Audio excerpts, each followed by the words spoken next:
Judge Thompson thought he was just dealing with another confused teenager until the defendant began tearing apart the case like a lawyer with years of experience. The atmosphere inside the Los Angeles County Courthouse was thick, almost unbearable. The gallery was packed with spectators, whispering amongst themselves as they watched the drama unfold. The defendant's table seemed too large for the young man standing beside it, his hands in his pockets, his chin raised slightly to show he wasn't intimidated.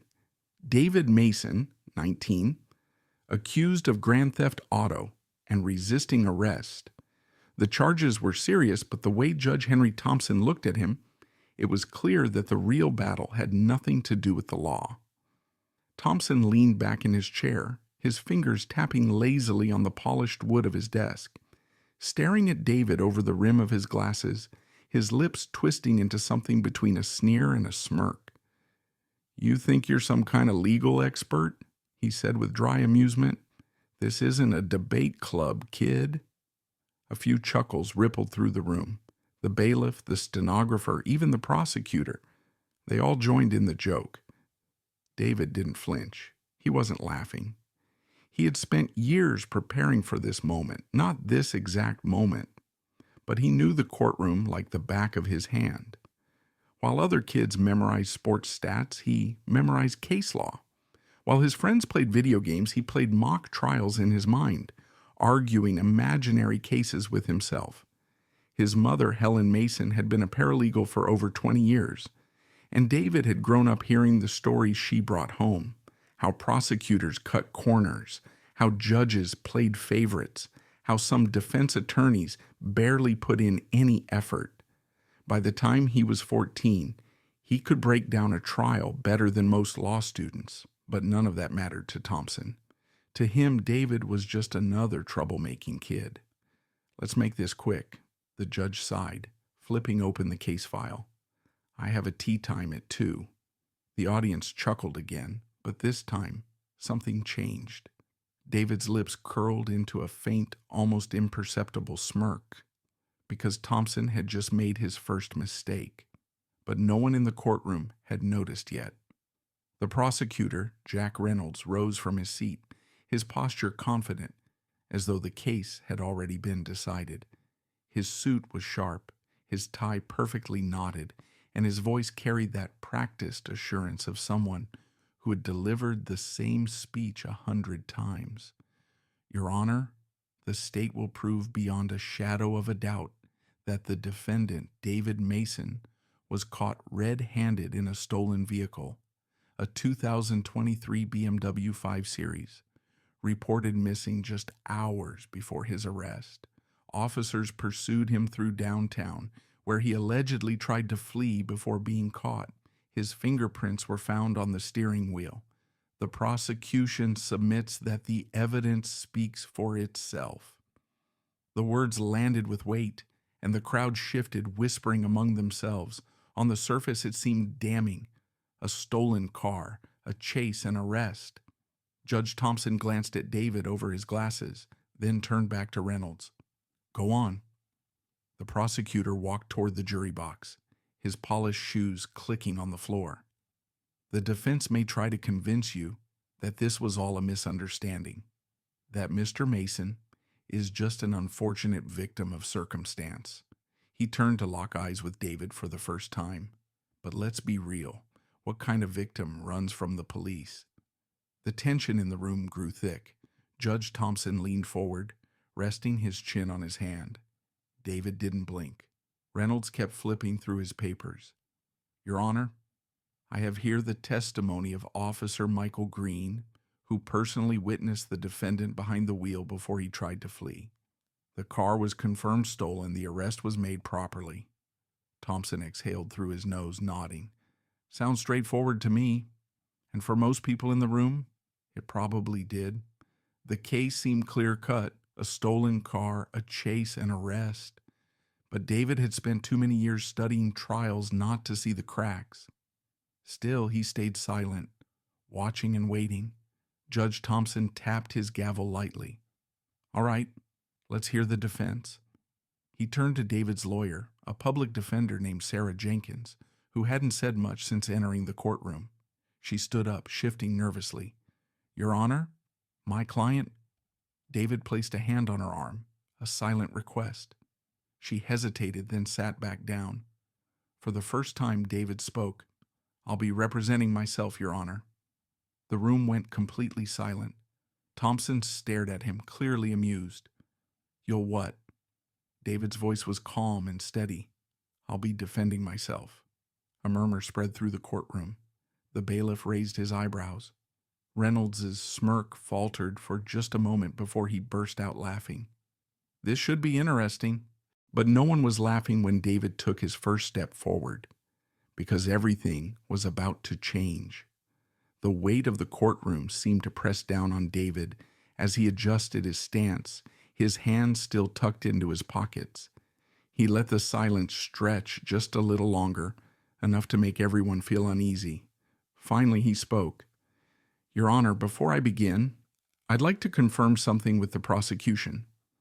Reynolds raised an eyebrow, crossing his arms. "Go ahead." David took a slow step forward. "You said Officer Michael Green personally saw me behind the wheel before I was arrested, correct?" Reynolds exhaled sharply, already bored. "That's right." "And that testimony is written in his report?" "Of course it is." David nodded and then turned to Judge Thompson. "Your Honor, I move to dismiss that testimony as evidence." Thompson squinted at him. "On what grounds?" David pulled his hands from his pockets for the first time, gesturing toward the prosecution's table. "Because Officer Green never saw me in that car. In fact, he wasn't even on duty when the chase started." A flicker of confusion crossed Reynolds's face. "What are you talking about?" David took another step forward. "Your Honor, if the court allows me, I'd like to submit a request to verify Officer Green's GPS logs from that night. If his report says he witnessed me in the vehicle, it should match his location history." He let the word hang in the air. "I have a feeling it won't." The murmurs in the gallery grew louder. Thompson frowned, glancing toward Reynolds. Reynolds cleared his throat, his jaw tightening. "That report was filed by an officer of the law, Your Honor. Are we really going to take the word of a defendant over a trained professional?" David gave a small, almost casual shrug. "If the officer was where he claimed to be, then the GPS data will prove it. But if he wasn't..." He let the sentence trail off. Thompson studied him for a long moment, then turned to Reynolds. "Does the prosecution have any issue with verifying the officer's GPS logs?" Reynolds hesitated. The pause was just long enough for the jury to notice. The gallery noticed. And most importantly, the judge noticed. David took a quiet breath. He had spent years watching trials, studying prosecutors and their tactics, the way they manipulated the system. And there was one thing he knew for sure. If Reynolds was confident in his case, he wouldn't be stalling. Thompson sighed, rubbing his temple. "Counselor?" Reynolds finally shook his head. "No objections, Your Honor." But the shift had already begun. For the first time, the courtroom wasn't laughing anymore. The courtroom was silent, but the tension was deafening. Reynolds shuffled through his papers, his polished confidence starting to crack. "Your Honor, while we wait for the GPS records, the fact remains that the defendant's fingerprints were found on the steering wheel of the stolen vehicle." David gave a small nod, his face unreadable. "That's true." He took a step forward. "But let's talk about that evidence for a second." Thompson raised an eyebrow, gesturing for him to continue. David turned to the jury, making eye contact with each one. "The prosecution wants you to believe that finding my fingerprints in a car means I stole it. That's the story they're selling. But let's think about this logically." He took a deep breath, his tone calm and controlled. "Let's say you walk into a department store and try on a jacket. You put your hands in the pockets, maybe zip it up, then put it back on the rack and walk out. A few hours later, someone shoplifts that jacket. Would the fact that your fingerprints are on it mean you stole it?" A few jurors exchanged glances. Someone in the gallery muttered something under their breath. David didn't give them time to recover. The car in question was parked outside a 7-Eleven hours before the alleged theft. I was inside that store with 3 friends. And yes, when we walked past the car, I leaned against it. I even opened the door because it was already unlocked. I didn't think much of it. I didn't take the car, didn't drive it, didn't steal anything from inside. Just a dumb moment of curiosity. He let that sit for a moment. Then, in a voice that cut through the silence like a scalpel, he asked, "Does touching something make you a criminal?" Reynolds cleared his throat, flipping through his notes, searching for something, anything, to regain control. David wasn't finished. "And while we're on the topic, let's talk about how that fingerprint analysis was done." He turned to Thompson. "Your Honor, was the forensic specialist from this case subpoenaed to testify?" Thompson blinked, caught off guard by the question. He glanced at Reynolds. The prosecutor hesitated, then reluctantly replied, "No." David's lips pressed together. "So let me get this straight. The state is using forensic evidence to try and convict me, but they didn't think it was necessary to bring in the actual specialist who processed that evidence? No chance for me to cross-examine, ask about the chain of custody, or challenge the accuracy of the analysis?" Reynolds' jaw tightened. David nodded like that was all he needed to hear. "Interesting." Thompson sighed, pinching the bridge of his nose. It was the look of a man realizing something important. This case was not the easy win Reynolds had thought it would be. But David wasn't finished yet. The next thing he was about to say was going to change everything. David took a slow step forward, his voice steady but firm. "Your Honor, I'd like to enter into evidence an official statement from the owner of the vehicle." Judge Thompson frowned. "The owner?" David nodded. "Yes, Mr. Andrew Carter, the registered owner of the stolen BMW, provided a statement to the police that, for some reason, was never submitted in the prosecution's filings. And I think I know why." He turned to Reynolds. "Do you recall what Mr. Carter told officers the night his car was reported stolen?" Reynolds' jaw clenched. He knew exactly what was coming.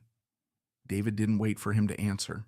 Instead, he pulled out a printed transcript from his file and read aloud, "I left my car running when I ran inside the gas station. Some kid must have jumped in and taken off. But it wasn't the guy you arrested. I saw the kid, and he was white." A collective gasp rippled through the courtroom. David held the paper up. "That's from the original police report, the same report the prosecution conveniently never mentioned." He turned back to Judge Thompson. "The arresting officer admitted this from his testimony. The prosecution ignored it. And yet they want this jury to believe that someone who doesn't even match the description of the real thief, was guilty beyond a reasonable doubt." Reynolds stepped forward, scrambling. "Your Honor, this is irrelevant. The defendant was caught in possession of the vehicle." But David shook his head. "No." His voice didn't rise, but it cut through the courtroom with sharp precision. "I was arrested blocks away from where the vehicle was abandoned, walking home after getting snacks with my friends. I wasn't in the car. I wasn't near the car. I wasn't running from anything. The only thing tying me to this case is bad police work and assumptions." Judge Thompson let out a slow breath, rubbing his temple. The case was unraveling quickly, and everyone knew it. David turned back to the jury. "The real suspect got away that night. The officers found a black kid in the same general area and decided that was close enough. That's what this case is really about." Silence. Thompson cleared his throat and adjusted his glasses. "Does the prosecution have anything further?" Reynolds was stiff, his face flushed. "No, Your Honor." Judge Thompson exhaled. He looked at David for a long time, then glanced at the jury. Finally, he leaned forward and spoke the words that would stay with everyone in that room. "Case dismissed." A beat of stunned silence. Then chaos. Half the courtroom erupted, some in disbelief, some in quiet relief. The gallery stirred, reporters scribbling in their notebooks. David didn't move right away. He let the moment settle, let the reality sink in for everyone. Judge Thompson, still gripping his gavel, looked at David with an unreadable expression. There was something in his eyes that hadn't been there before. Recognition, maybe even regret. David met his gaze, then turned to leave. But just as he reached the door, the judge spoke again. Mr. Mason David stopped but didn't turn. Thompson hesitated, then finally said, "You should consider law school." David smirked. He didn't need to consider it. He was already on his way. Outside the courthouse, the air was thick with voices. Reporters swarmed the steps, their cameras flashing, microphones thrust forward like weapons. "David, did you know the judge would dismiss the case? What are you going to do next? How does it feel to outmaneuver a seasoned prosecutor?" David pulled his hoodie over his head, ignoring the questions. He wasn't interested in the spectacle. This wasn't about proving how smart he was. It was about something bigger. His mother, Helen, was waiting for him at the bottom of the steps, her arms crossed, her face unreadable. For a long moment, she just looked at him. Then finally, she shook her head and let out a breath. "Boy, you scared me half to death." David chuckled, scratching the back of his head. "Had to take a risk, Ma." She stared at him for a second longer, then pulled him into a tight hug. "You always were the stubborn one." The cameras kept flashing, but David wasn't paying attention to them anymore. Across the street, standing by his car, Judge Thompson watched. His posture was different now. The arrogance was gone. His expression wasn't amused anymore. It was something else, something closer to reflection. He hadn't expected this case to be anything more than routine. Just another day, another defendant, another guilty plea. But now he knew he'd remember this one. Because David had done something most people never could. He made the system look at itself, and for once it blinked first. Here's the lesson we should learn. How many other cases had gone this way?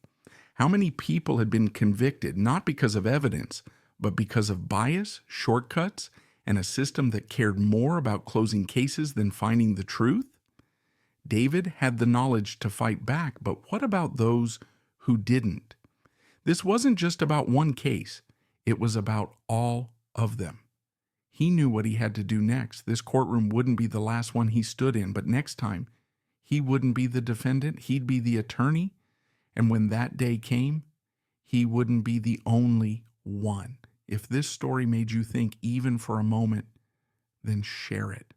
The justice system is built on laws, but it's run by people, and people can change, but only if we make them. Hit that like button, subscribe for more stories that matter, and let's keep the conversation going, because next time, it might not be David. It might be someone you know.